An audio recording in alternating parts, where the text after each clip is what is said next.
అనంతపురం జిల్లా రాప్తాడు నియోజకవర్గం అనంతపురం రూరల్లోని ఉప్పరపల్లి గ్రామ సమీపంలోనే ఉన్న ఆర్డిటి క్రీడా మైదానం నందు మంగళవారం మధ్యాహ్నం 2:30 గంటల నుంచి సాయంత్రం 5:15 వరకు ఆర్డిటి క్రీడా మైదానంలో సంతోష్ ట్రోఫీ ఫుట్బాల్ లీగ్ మ్యాచ్ను నిర్వహించడం జరిగింది.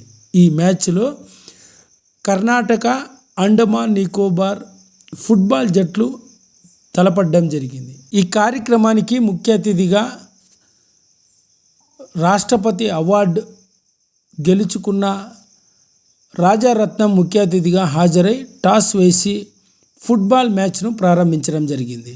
ముందుగా ఈ ఫుట్బాల్ మ్యాచ్లో అండమాన్ జట్టు కర్ణాటక జట్టు మధ్య నిర్వహించగా కర్ణాటక జట్టు 11 గోల్స్తో విజయం సాధించడం జరిగింది. సందర్భంగా ఏపీఎఫ్ఏ జనరల్ సెక్రటరీ డానియల్ ప్రదీప్ మీడియాతో మాట్లాడుతూ అనంతపురం రూరల్లోని ఆర్డిటి క్రీడా మైదానం నందు సంతోష్ ఫుట్బాల్ టోర్నమెంట్ను నిర్వహించడం జరిగిందని, ఈ ఫుట్బాల్ టోర్నమెంట్లో కర్ణాటక జట్టు విజయం సాధించడం జరిగిందని, సెమీఫైనల్ మ్యాచ్ గచ్చిబౌలి స్టేడియంలో జరగబోతుందని, వాటికి సంబంధించిన పూర్తి షెడ్యూల్ వివరాలన్నీ కూడా త్వరలోనే ప్రకటిస్తామని Andhra Pradesh football general secretary Daniel Pradeep పేర్కొన్నారు.